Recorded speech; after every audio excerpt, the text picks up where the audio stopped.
Hey, everybody. Thank you for joining us. I'm Dan Holstein. I'm a business coach and firm principal with Kaizen Performance Improvement. And I'm here today with Kyle Campbell, who's the president of Westridge Benefits, and Jim Friesen, who's the founder of Portage M&A Advisory. And today we're going to be talking about the importance of people in your business in terms of the business valuation and the potential for being able to have a successful exit for your business. Well, that was really great, guys. Thanks, Jim. Thank you, Kyle. A lot of great takeaways from your presentations. And they're going to kind of tie into a couple of things I'm going to cover today, which is really around how do we, in terms of business value creation, what are some of the key points that Jim and Kyle brought up is how important the people are. So people really are the lifeblood of the business. And so what I'm going to be covering today is a few tips on how to attract and acquire and retain A players, not just anybody, but the A players.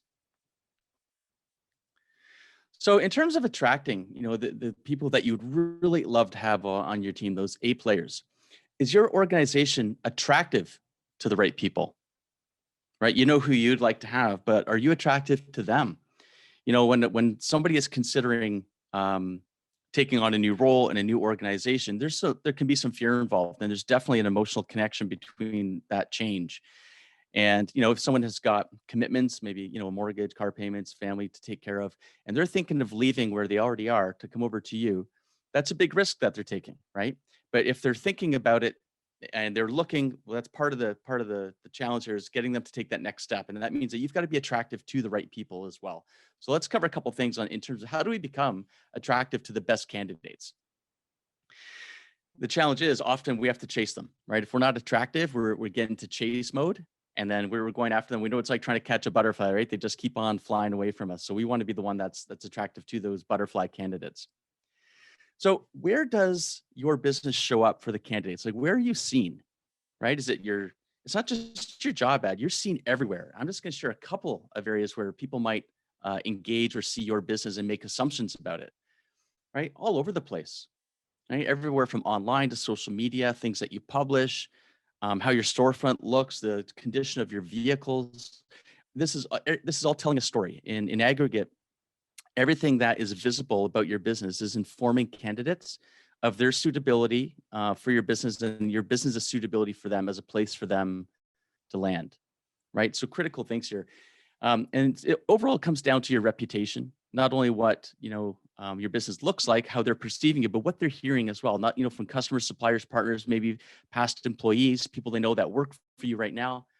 Right. So we have to make sure that we are becoming attractive in all these different fronts that, when we're seen as credible, professional, growing, successful, and a place where someone could call home long term. So think about your business for a sec. When someone sees your business, does it look like this? This is an actual picture of a business I was walking by. I took this. I thought it was just hilarious. Customer service is like the boarded up door. Or does it look a little bit more like this, a little bit more professional and successful, right? So the first impressions of your business really do matter. And how else can we sort of enhance, the status and image of your business? Well, awards are a great way to do that. And there's a lot of awards that you can apply to. There's the Reader's Choice Awards, which you're kind of paying for some advertising in the newspaper and they give you the award, but that does help a little bit. There's Best Workplaces Awards, there's Business Excellence Awards at different chambers of commerce, at different industry associations, business magazines. So if you can apply for some awards to get some of that third-party recognition, that can really help tell the story as well. So when candidates are looking at your company, it's like, wow, this is an award-winning company. Okay, so that's going to get them a little bit more excited about the opportunity to work with you. The other thing is that people want a company that has a purpose, right? We all want to be part of something bigger than themselves. So you might have, a really clearly designed purpose and you're really clear on why you're going where you're going, but are you getting that out to the market? Do people know? Can they tell where you're going and why you're going there? So in other words, is your purpose loud and clear, not only internally for you and your leadership team and your staff, but is it clear for the people that are thinking about working with you, right? Can they tell where you're going? And does it resonate with them? And the other part of this too is clearly defined core values, right? Not only the purpose is where you're going, why you're going there, but your core values are what you stand for, right? It's the rules of the game, the core tenets and beliefs that you have as a company. And this really is one of the key definitions of the culture of your company. In other words, what it's like to be there, right? So if somebody is seeing your core values, they're going to read those and say, well, that really resonates with me, or, that doesn't resonate with me. I don't really care about what you care about. And that's okay. It just that doesn't mean they're bad or wrong. They're just not a good fit. And cultural fit, I don't mean like country wise or ethnicity or anything like that, but the resonance that someone has with the culture of your company, the way your company is a critical piece to being able to attract the right people.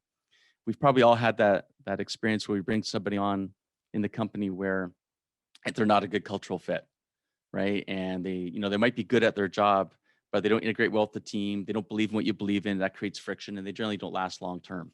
So we want to make sure that our core values are clearly defined and communicated so that a candidate can see that, resonate or not, and want to apply and take that next step with us or not. Dan, just a quick question for you. Do you Yep. find when people are bringing on new employees and doing their cultures, sometimes they let their emotional side take control and really don't base it off of maybe the resumes, but just emotions of could be friends and family, could be just they get that good vibe. Is that common? Yeah, it's probably more common than anybody wants to admit. That's a great question, Kyle.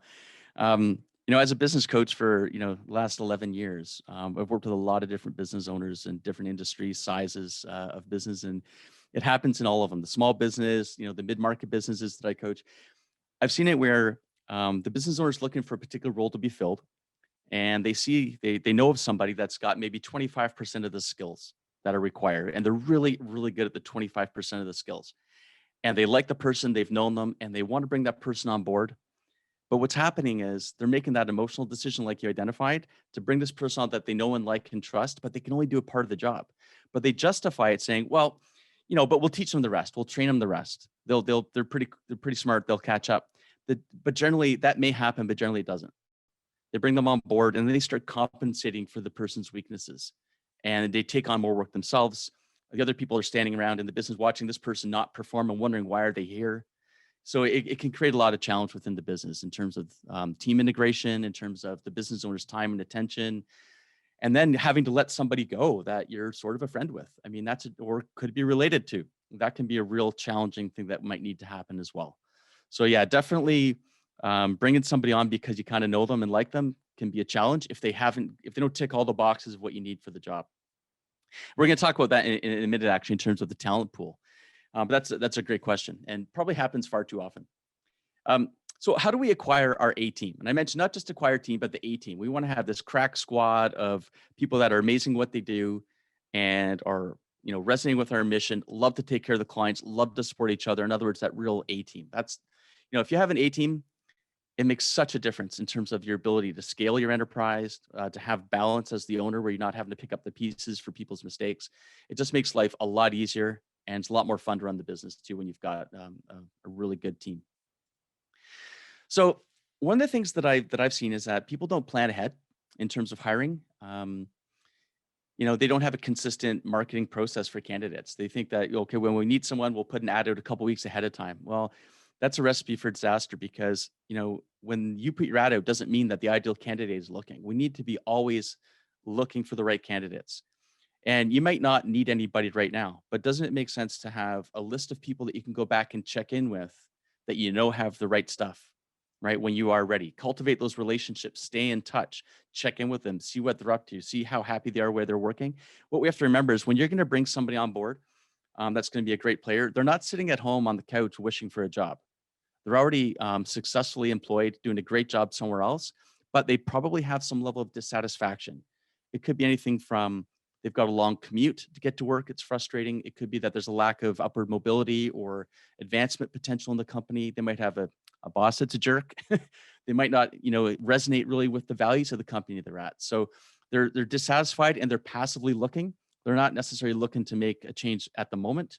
But if you stay in touch with them and nurture that relationship and have that sort of that list of folks that you can go to when the time is right for you, now you've got some people that are warmed up and would be willing to have that conversation. So it's about being always marketing and networking and looking for right people, getting in touch with, maintaining relationships with great team players. Even if they're not ready and you're not ready, get to know them. You want to be able to have that stack of people you can go to.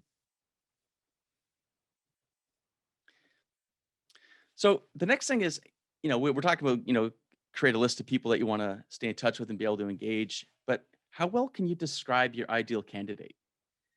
right? You know, if you were to make a list of all the current openings in your business and the future openings in terms of the openings that growth is going to create, the openings that attrition or retirement is going to create, you know, how well have you defined those roles?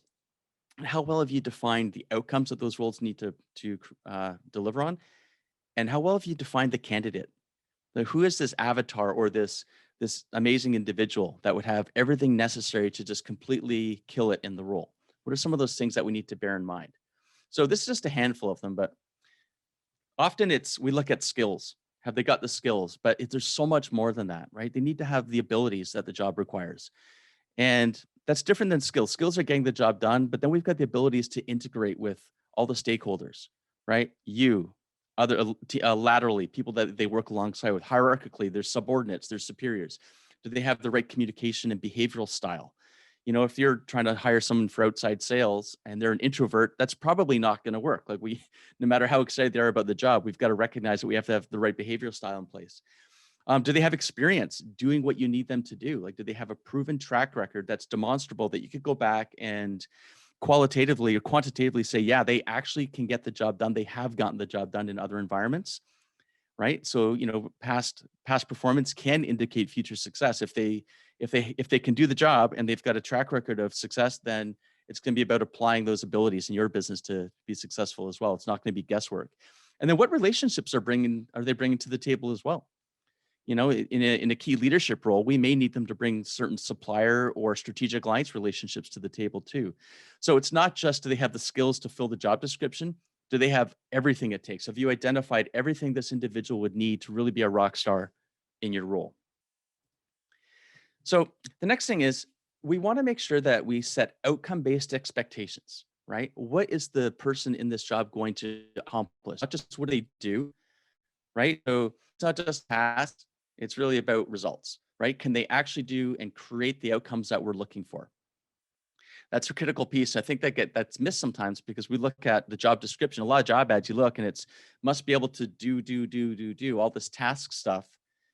You know, let's take the sales example. Must be able to prospect, close deals, grow sales, grow the market. But nowhere on the ad does it say, as the successful outside sales candidate, you will be expected to grow the XYZ market by 30% in the next 6 months. Like a complete clear expectation. We need to make sure that's on the job description as well. And you might think, hey, what's going to scare somebody away? Yeah, good.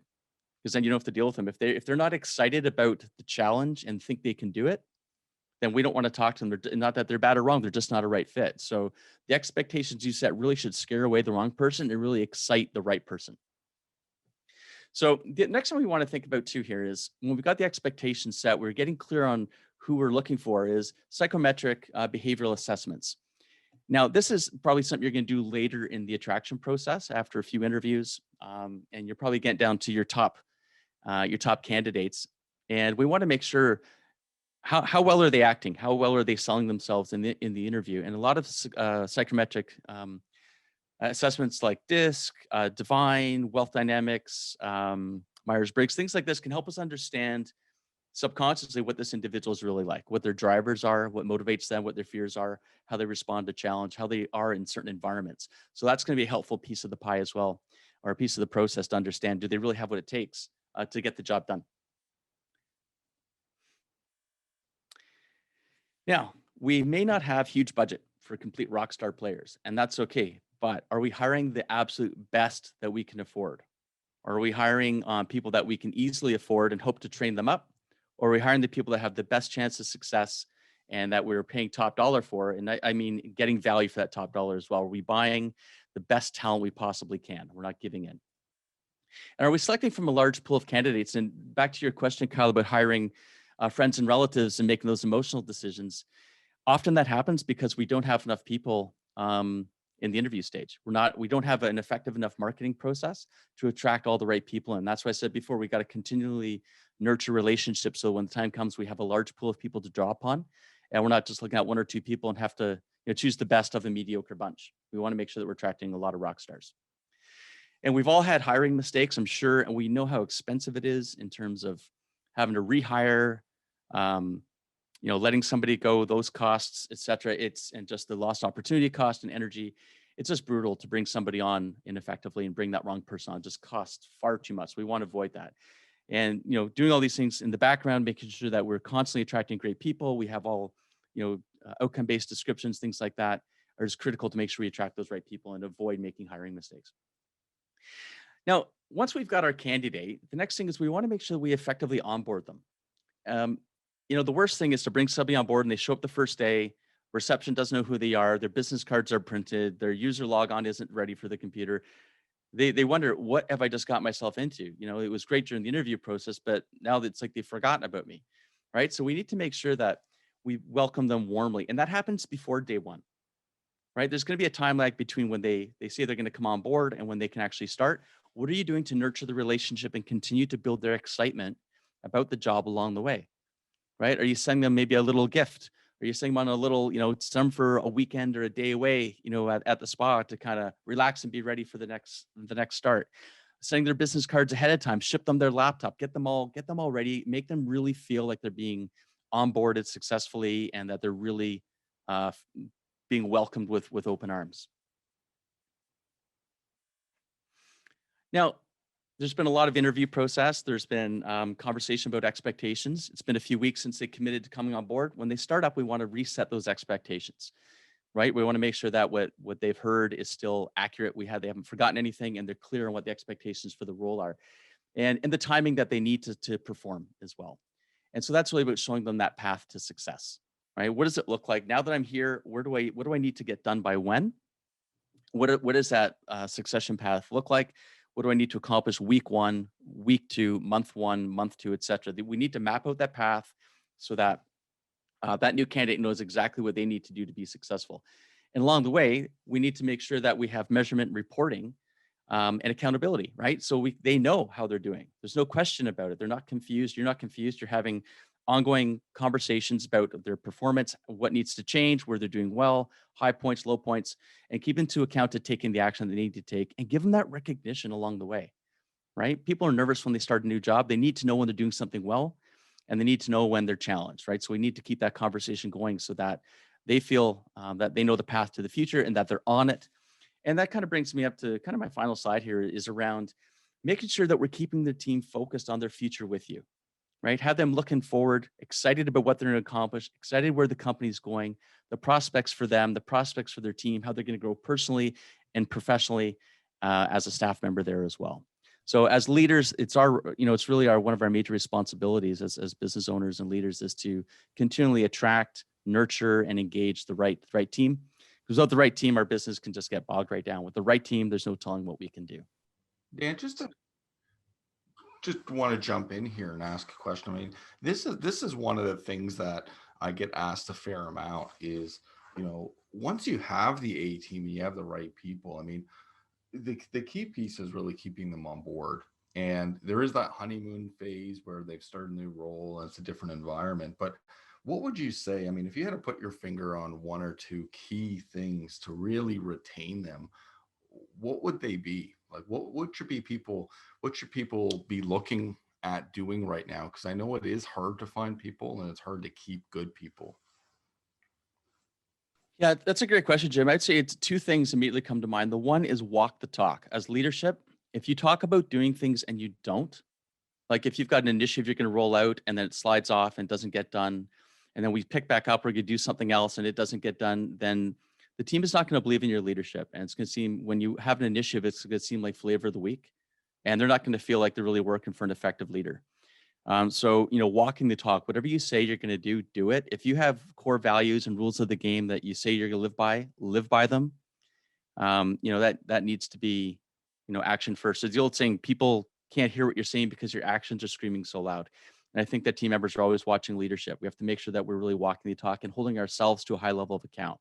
So that's the leadership piece. And the other is having the path forward, making sure that all of our team have a plan and they know what's expected of them and they can see that ideal future. And as they're getting closer to the attainment of specific objectives, there's new objectives and new challenges and new adventures being planned for them that they can engage in. So about being able to continually look forward with excitement. So as leadership, we've got to walk the talk and we've also got to continue to paint that vision that people can be excited about joining you in.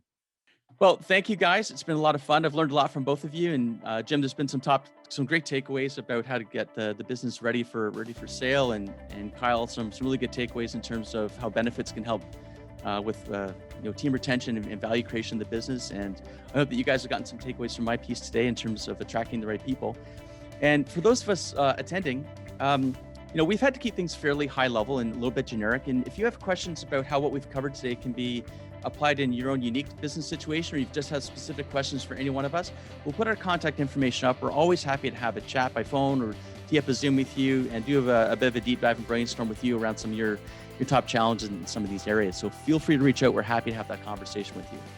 And with that, thanks again for your time and attention, and wish you all the best of success.